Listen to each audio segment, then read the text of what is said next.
किसानों के लिहाज से अगर बात करें तो वहां पर आपको क्या क्या स्कोप दिखता है कि इस दिशा में काम करने की बहुत ज्यादा जरूरत है? जमीन अच्छी है और आने वाले समय बिहार में बहुत विकास हो सकता है। और जो डबल इंजन की सरकार है अभी, उसकी नीतियां ऐसी है कि सरकार बिहार का विकास कैसे, हम जात पात पंथ धर्म भाषा के आधार पर डिस्क्रिमिनेट करने वाली राजनीति नहीं करना चाहते।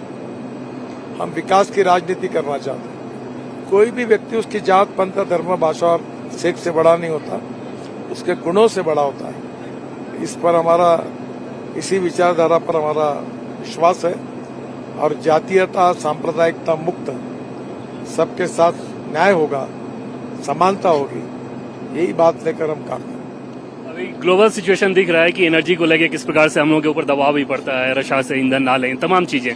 ऐसे में किसान ईंधन के सप्लायर बन सकते हो, वो तस्वीर कितनी रियलिस्टिक लगती है आपको? पूरी रियलिस्टिक हो गई जी।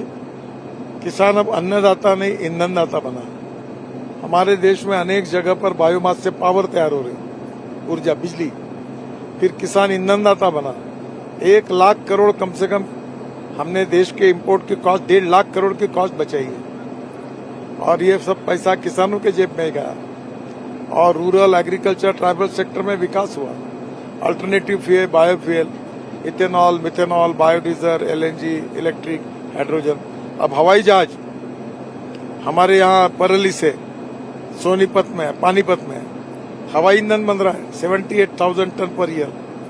बिटुमिन का रोड हमने बनाया, बरेली से बिटुमिन डांबर बनाया और नागपुर जबलपुर पर 1 किलोमीटर हाईवे बनाया। तो अब ये सब बातें सिद्ध हुई है और इसके कारण किसानों को ताकत मिलेगी, फायदा होगा।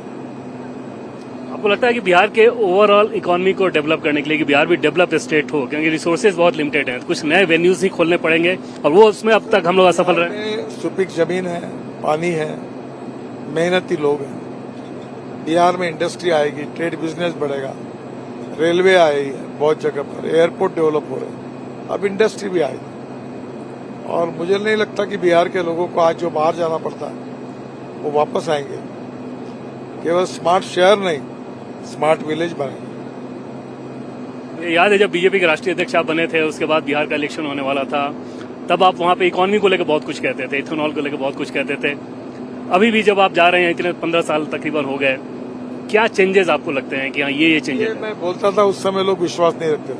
अभी ये 1 साल के पहले मक्के से इथेनॉल बनना शुरू हुआ, 45,000 करोड़ रुपए, 2628 रुपए क्विंटल मक्के को भाव मिला। अब 3 गुना क्षेत्र बढ़ा है और करीब 45,000 करोड़ यूपी और बिहार के किसानों के जेब में गए। ये तो प्रत्यक्ष रूप से फायदा हुआ और मुझे लगता है कि हमने बिहार की विकास की विजन बनाई है और निश्चित रूप से बिहार बदलेगा। एक चीज कही जाती है ये कि आप खुद उसके बहुत मुखालफत करते रहे हैं जाति की राजनीति को लेकर, जबकि बिहार की जो पॉलिटिक्स है इस बार भी चुनाव में वही दिख रहा है कि सारे नैरेटिव जातियों के इर्द गिर्द घूम रहे हैं। ये एक बड़ा अभिशाप है। देखिए, जात धीरे धीरे समाप्त होनी चाहिए, यही हमारा प्रयास है। जयप्रकाश नारायण, जॉर्ज फर्नांडिस, अटल बिहारी वाजपेयी, हम सब ने कहा कि कोई भी व्यक्ति उसकी जात पंथ धर्म भाषा और सेक्स से बड़ा नहीं होता, उसके गुणों से बड़ा होता है। क्या हम अब्दुल कलाम को मानते हैं? वो मुसलमान है। क्या छत्रपति शिवाजी महाराज को मानते? कभी जात पूछते हैं उनकी? हम लोकमान्य तिलक, बाबा साहेब अम्बेडकर की जात देखते हैं। मुझे लगता है कि राजनीतिक पार्टियों और नेताओं ने मिलकर डटकर जातीयता का, सांप्रदायिकता का विरोध करना चाहिए और जातिवाद और सांप्रदायिकता को समूल नष्ट करने का प्रयास करना चाहिए। इसमें बिहार का भी हित है और देश का भी हित है। अभी इस मामले में आपको लगता है कि बिहार इस समस्या से ज्यादा ग्रस्त है बाकी राज्यों की तुलना में? कास्ट सेंट्रिक पॉलिटिक्स ज्यादा हो रही है? लोगों को जगाना पड़ेगा और धीरे धीरे जो यंग जनरेशन है, जो पढ़ी लिखी है, वो इस बात को नहीं मानती। पर ये जो पार्टी और नेता ही मिलकर अपने राजनीतिक स्वार्थ के लिए लोगों के दिमाग में जात घुसा दे। बिहार में अपोजिशन की पॉलिटिक्स को देखें, लालू प्रसाद यादव से आपका संपर्क रहा है, अभी के अपोजिशन के पॉलिटिक्स को देखें, वो कैसे देखते हैं? देखिए, हर आदमी अपना काम करता है। जनता की अदालत में जनता फैसला करती है कौन सही है कौन गलत। जिसको जैसा काम करे वो उनका अधिकार है। मैंने एक बात तय किया, अपन ने अपने काम की चर्चा करना, अपने काम की बात करना। दूसरे की रेशा पूछने का काम नहीं करना, अपनी बड़ी करते। यही फिलॉसफी पर मेरा विश्वास। एक चीज सर, अभी बहुत ज्यादा चर्चा हो रही है, नेता प्रतिपक्ष राहुल गांधी वोट चोरी को लेकर बहुत सारे आरोप लगाते हैं। कल भी उन्होंने प्रेस कॉन्फ्रेंस किया, क्योंकि बूथ लेवल से आपने अपने पॉलिटिकल करियर की शुरुआत की थी। आपके हिसाब से समझें कि क्या मतदाता सूची ऐसी एक समस्या होती है? देखो, कोई कम ज्यादा थोड़े मोटी गलतियां होती तो सुधारी जा सकती है, पर इसका मतलब पूरी सिस्टम खराब है ऐसा कहना उचित नहीं होगा। चुनाव में हार जीत होती है, हार होती है तो उसको स्वीकारना चाहिए।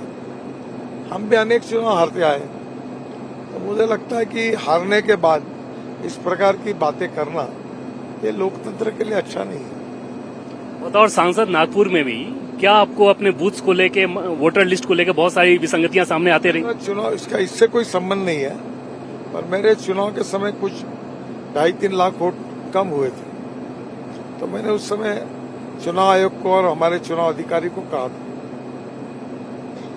उसके पीछे पड़ताल हुई, क्या पता चला? अब वो गए थे वोट, ये तो आज निकला ही है, बहुत पहले की बात है। तो फिर अभी विधानसभा में हमने फॉर्म भरे थे, फिर वहां गए नाम। मतलब ये समस्याएं होते रहती हैं, इसके पीछे कोई डिजाइन देखना वो ठीक नहीं। चुनाव आयोग ये फुल टाइम काम करने वाले लोग नहीं होते, पार्ट टाइम है, इधर उधर से लोग पकड़ते हैं। काम जितना परफेक्ट चाहिए उतना होता है। एक बार इसको चुनाव आयोग सोचे कि लोगों की कोई आक्षेप न रहे, ऐसे सुधार करेंगे तो अच्छा ही होगा। ओवरऑल भारत के इंस्टीट्यूशन पे अटैक करना, जुडिशरी, चुनाव आयोग, संवैधानिक संस्था, मीडिया, अपोजिशन की इस पॉलिटिक्स को आप कैसे देखते?